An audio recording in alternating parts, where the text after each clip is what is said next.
Welcome back to session 2 of an intro to Taichi fundamentals. To give a little background, I started teaching some of these movements, some instruction to the type of movements, the type of exercises that I do earlier in the year. For a couple months, I was doing some remote teaching, and I may come back to that at some point, doing some one-on-one or group sessions, Zoom sessions. But in the meantime, I just wanted to kind of document some of those movements, some of those exercises, and present them here so they're easily accessible. Hopefully they're helpful. If you have any questions whatsoever, or if there's any things you'd like to see in the upcoming videos, let me know. But in the meantime, let's get straight into it with some warm-ups.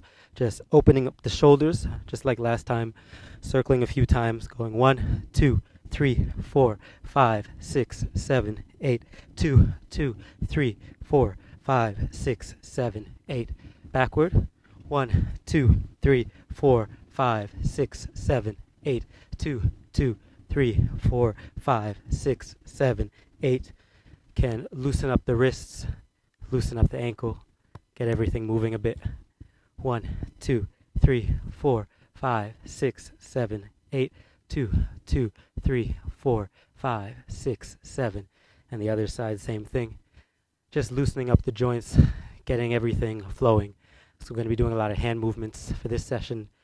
Last session we started getting grounded, getting some really good relationship with the floor, with our feet and the way our feet interact with the ground. Now we're going to try and move up a little bit, up the body from the ground up, turning the hip, and then eventually turning the palm. Going to start with this movement today, Cloud Hands, Yunshou. But first, loosen up a little bit.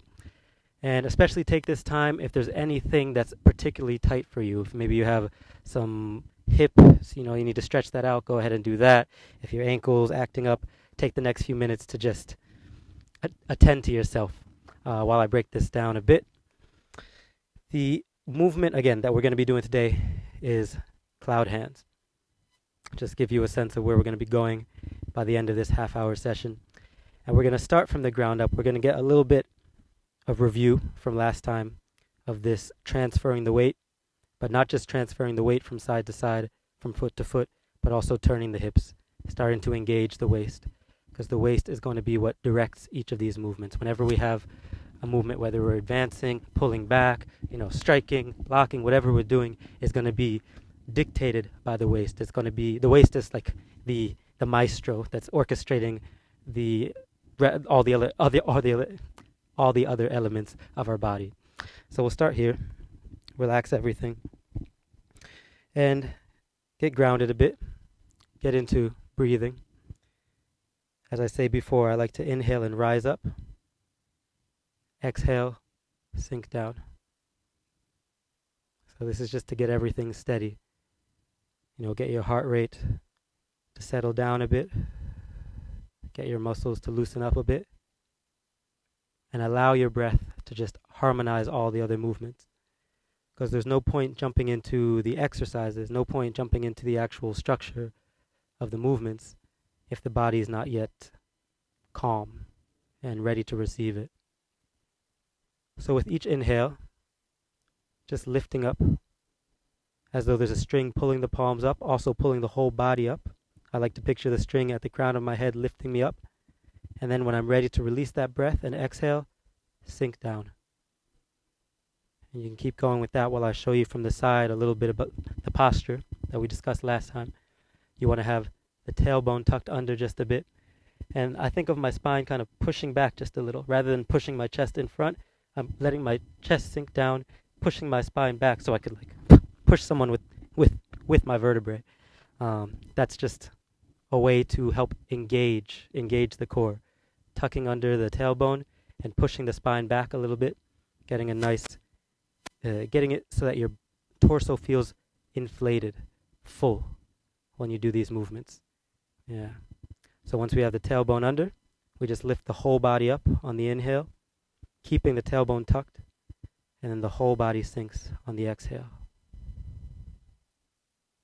Yeah. I straighten my legs a bit as I rise up, but I don't lock the knee. Just straighten a little bit and then sink down. And we'll do maybe 6 of these breaths, very deep, going at your own pace. When you're ready to fill up, let your body inhale when you've had enough of that breath, Let it sink down, press down. Tailbone tucked under, head being held up by a string. A couple more breaths, lifting up, and then sinking down. You can do a different pathway. You can send your hands in any pathway that feels right or feels natural to you, just as long as you're rising on the inhale, settling down and sinking on the exhale. And even as I'm doing this up and down, this kind of vertical breathing, rising and falling, I'm also playing around with sending my weight horizontally, left to right. Sometimes I have my weight sitting on my left leg. Sometimes I pass it back to my right. Sometimes I might kind of pull back or maybe press forward, still maintaining that tailbone tucked. But I just play around with the weight. Let the body move naturally as you breathe. A couple more breaths, inhaling and rising up.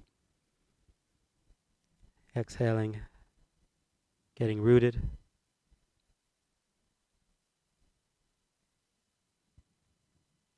And then we're going to hold it in a tree pose for just a moment, which means allowing the palms to rise up on the inhale in front of your body, all the way up to shoulder height.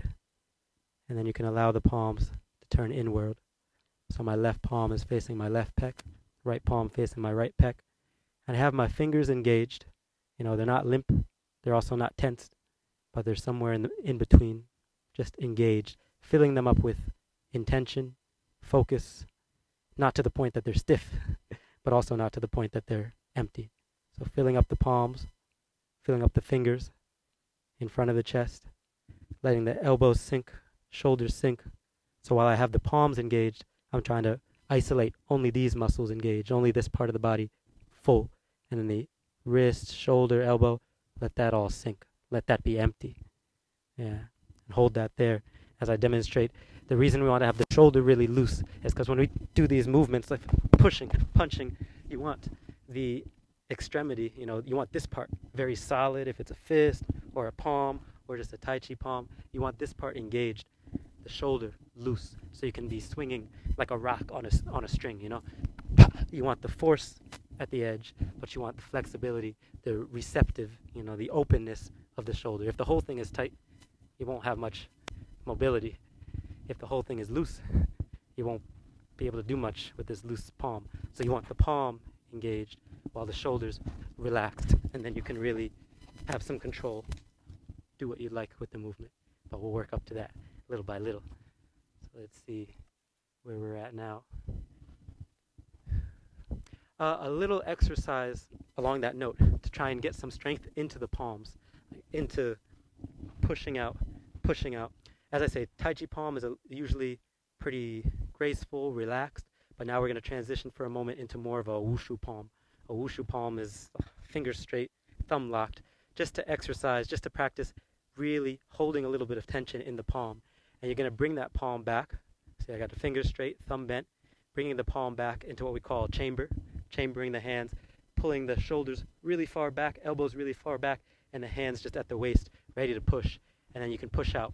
One palm in front, push, and then the other palm, same thing, pushing. And on each count, just switching. One goes in front while the other pulls back, and then reversing it. So you've got this good stretch to your upper body, to your shoulders, opening everything, pushing in front once, twice. We'll do 10 times. 3, go. 4, go. 5, 6, 7, 8, 9, 10. And all these movements, we're working up to having a bit of a snap, like really extending the arm, straightening it, but you have to work up to that. You can't just jump straight in. Same thing with like a kick, Eventually, you really lock the leg, but at first, that might strain the joints. So you don't want to jump too far into pushing too much power, not until you've worked up the control to where you have enough structure, enough stability in your joints that you're building strength rather than, building stability rather than tearing anything up. So it's better in the beginning to do a more slow motion movement. Pa, pa. As you start to build that up and get a little more strength, a little more security in your joints, then you can start to add a little more force to it, but don't jump ahead. Don't do too much force before you're ready, or you may hyperextend. You may cause damage. So better to take it slow, better to do a slow movement, and when you're ready, add a little more oomph to it over time. So the next movement with those palms, having them start at your waist, and then we can push them both out in front and really extend. Only as much force and intensity as your elbows, as your shoulders allow. Only as forceful as they're ready to be. So if you have to do it slow, that's good. Start slow and get this pathway down of pulling back, pushing out, pulling back, pushing out, and eventually being able to put a little more force as your elbows get used to it, as your joints get used to this. But don't jump ahead. So pushing, pulling back, pushing. I like to exhale when I push, ha, like this. From here, release. Coming back here, and then exerting myself. Every time I push is usually when I'm going to be exhaling. Just like when you're boxing, doing whatever, pushing, punching, you're releasing. So we do the same thing here, maybe 6 times, going push in front, come back, push, come back, push, only as fast as is comfortable, push, go 2 more, push, pull back, push, and relax. And we can also do to the side. This is good for just directing our focus in front, but then we also have opening, opening the chest, opening the back, opening everything. When I'm doing this, I'm kind of having my palms be above my shoulder and behind my shoulder, just to get a bit of a stretch. This is very wushu. These are wushu jibangong, wushu fundamentals and basic movements that I'm mixing in with our Taichi, just to get a little variety in the exercise. So you have the palms back at the waist, and then you push these out, and then you come back. So again, really slow, just push these straight out, higher than the shoulder and behind the shoulder. Rather than lifting the shoulder up and doing this, like this isn't really going to help you stretch. You want the shoulder to be down and have the palms go high and back, just to really open. So we can do maybe 2 in front, and then second one, and then 2 to the side, to really just open everything up. 2, and then 3, and then 4. We'll do that 3 more times. 1, go. 2, go. 3, go. 4, keep going. 1, go. 2, go. 3, go. 4. And you can modify these movements to whatever works for you. If you're working on your stances, maybe trying a mabu, a horse stance, trying to really hold yourself here, while you're holding the stance, you can incorporate this movement. And then opening. I like to look one way, and then I look the other way, just so I can get my neck into it too. Front, here, side, here, side. Oftentimes I'm doing this while I'm trying to stretch, I'm trying to build up strength in the hips, build up control, as well as flexibility. So I'll do this sometimes. 1, 2, 3, 4. Maybe for you, it's just sitting down, stretching out the hamstrings, stretching out everything. You can modify these movements to whatever works best for you. 1 and 2. So that's a little bit of wushu basics, meaning very tense, very controlled, very clear. And again, never doing too much, never overextending, only doing as much as your body allows.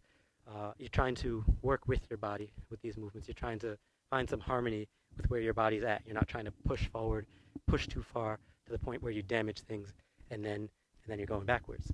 So always listen to your body first of all. Now, back to the Tai Chi, so we can actually get into the cloud hand movement of today. The point of doing a little bit more of a movement that has a little more intensity first is to kind of like prime the pump, try and get things flowing in the body. So now, when we go on to this slower, more delicate movement, more words fail me when I'm trying to describe this, because it's not that it's a gentle movement, it's that it's a more nuanced movement. I don't know how to say. But once you do a few of these to get your body going, get your blood flowing, then hopefully this will start to come naturally, and you'll get to the point where you can almost feel the hands floating, feel the movement propelling itself. But we got to break it down step by step so you can get to it. Let's go into the footwork for this. It's going to be very simple. Feet about hip width apart, bending the knees, tucking the tailbone as always, so that we're engaging the core. Our body is held up by this string. And then we have these 4 landmarks. So facing the front is one landmark. Twisting 45 degrees. So now I'm turned to my right. There's another landmark. And it's like you're a puppet on a string that then just floats back, twists back again to the center landmark. That's the 3rd one. And then 4th to the other side, to the right, 45 degrees. And it doesn't matter where you start the count, but you have these 4 counts, this swinging back and forth. So if you're starting here to the left, you can call this your count number 1. Coming to the center would be count number 2. Coming to the right, 3rd count. Coming back to the center, 4th. So it doesn't matter where you start because you have this cycle of turning to the left, 45 degrees. The hips are directed 45 degrees.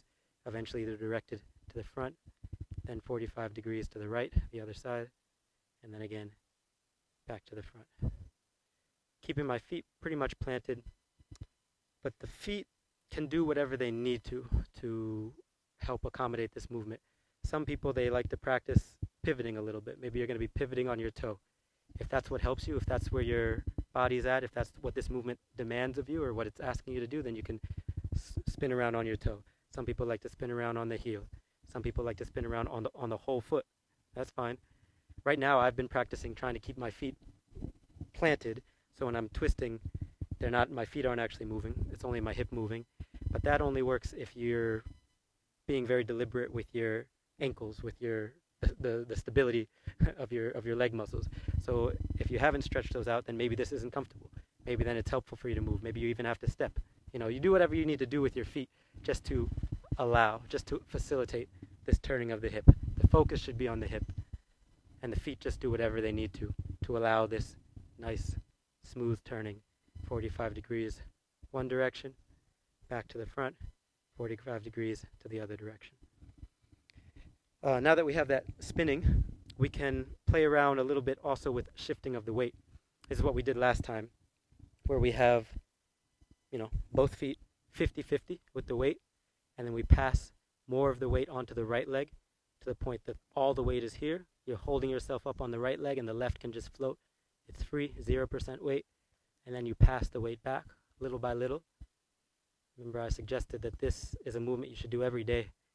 Even if you just do it a few times every day, it'll really teach you a lot about your body. It'll show you where you're holding tension, show you how you normally shift your weight, and if there's ways that might be more helpful, less helpful, this is a good way to just do a body scan. So going all the weight onto one leg and all the weight onto the other. So that's just shifting the weight left to right. One moment. Make sure everything's in place. Good. So we have everything. Shifting our weight to the left, shifting our weight to the right. In addition to shifting side to side, we can also twist. And then we can put these two together. An exercise that I like to do, we can start by twisting to the right and then shifting to the left, shifting onto here. Next, twisting to the left and then shifting onto the right. So this has two parts, turning the waist and then shifting the weight back. Now I turn my waist to the left and then I shift onto what is now my back leg. It's kind of behind my spine. Shift onto that back leg. Turn my hips to the right, shift onto my left leg. Turn my hips to the left, shift. So rather than just shifting, now we have twisting, shifting. Twisting, shifting.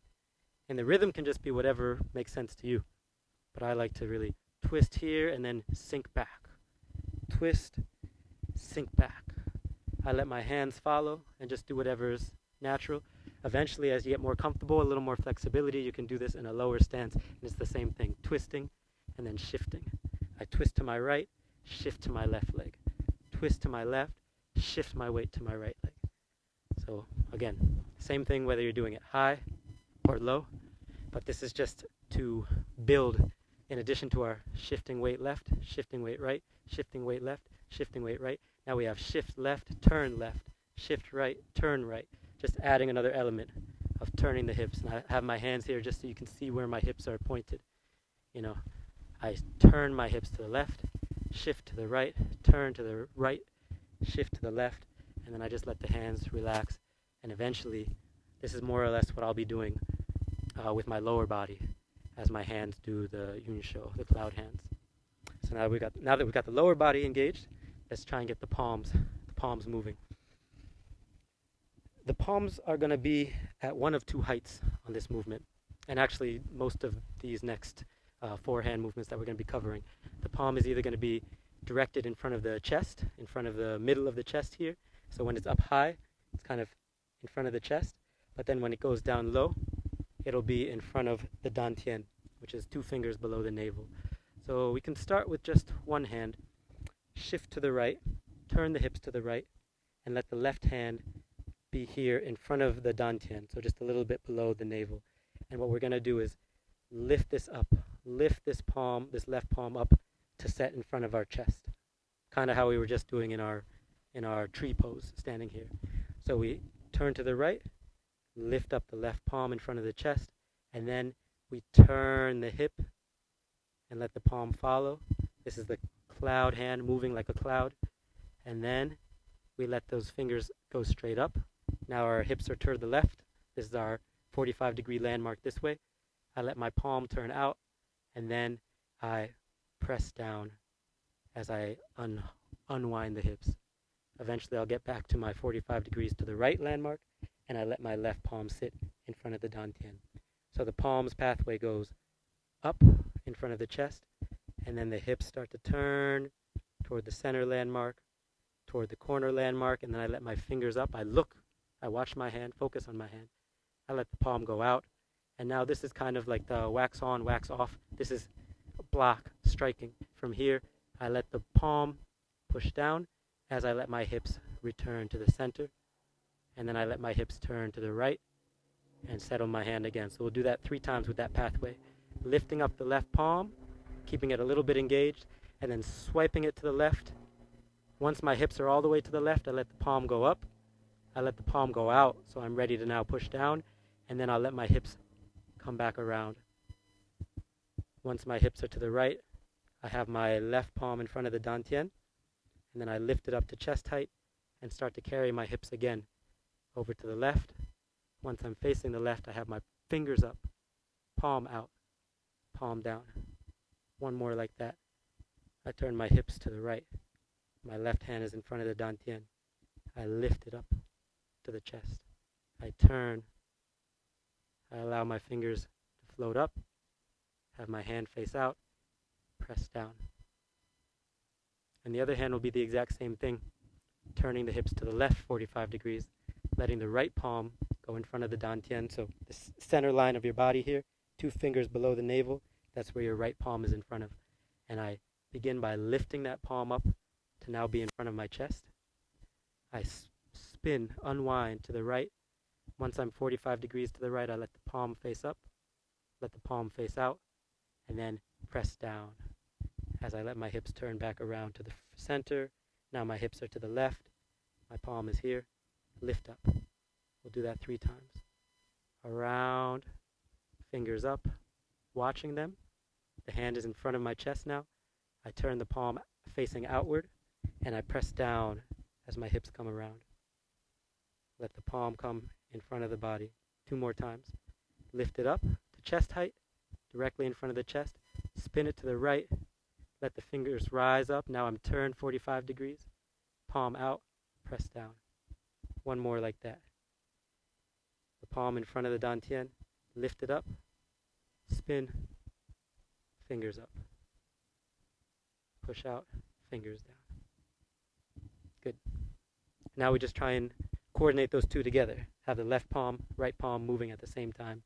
And that'll be the end of this session, this intro to the Yunshou, the cloud hand movement, in the basic Taichi hand movement that we can then do while we're stepping, while we're walking. We can compound it together with a few other moves, but we'll start with just the stationary, turning the hips left to right. So let's try and put the 2 hands together. First, let's review the leg work. Feet bent, knees bent rather, feet planted, and we twist 45 degrees to the right.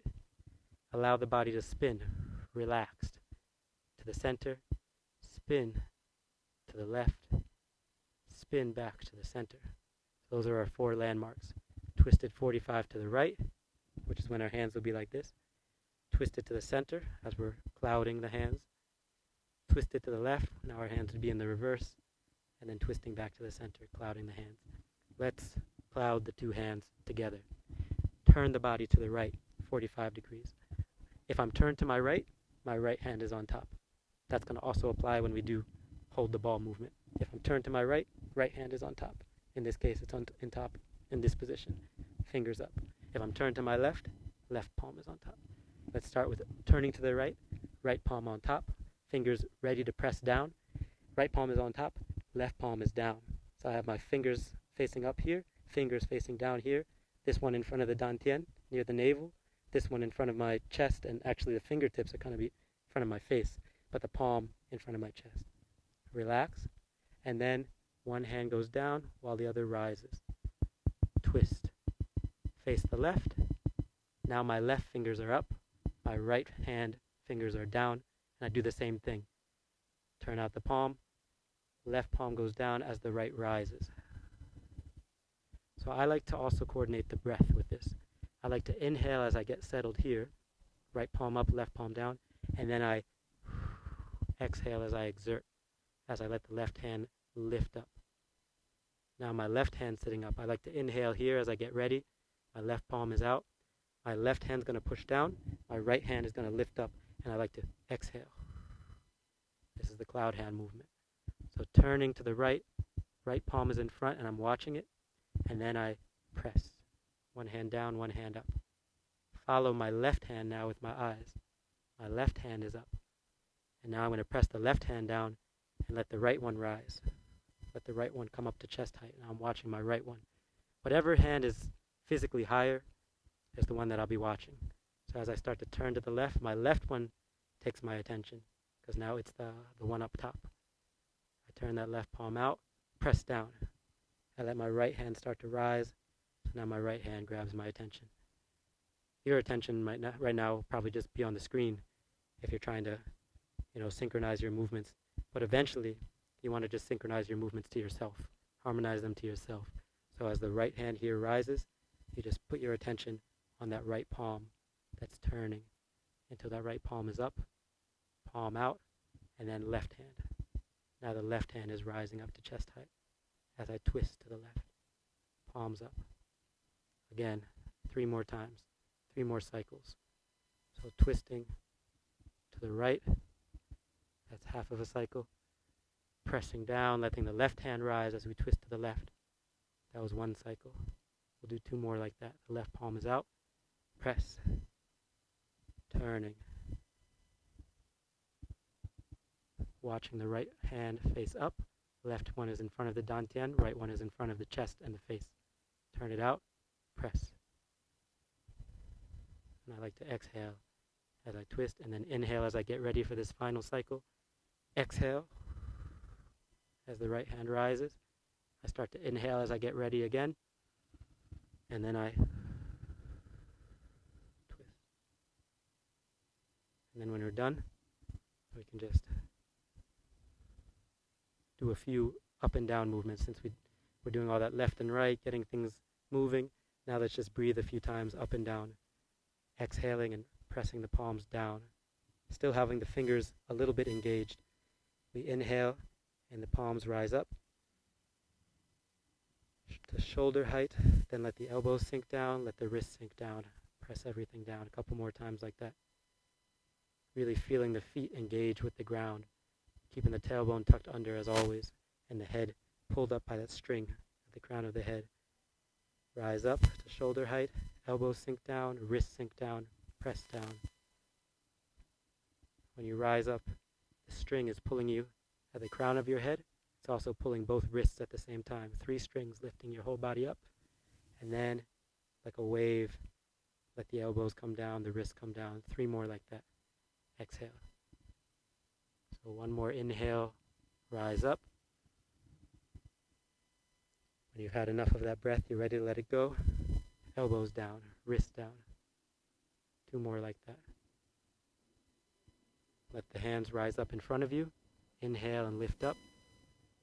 And when you're ready, let the whole body sink down. elbows down, wrist down. One more like that. Let the wrists rise up.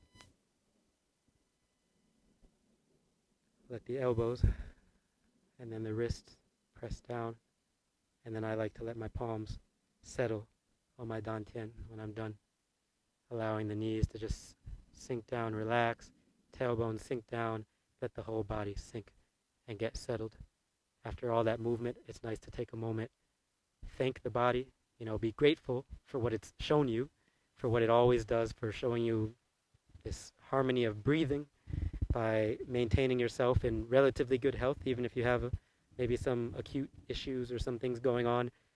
Overall, your body is working harmoniously. So just take a moment to recognize and draw attention to that. Sit with that. Yeah.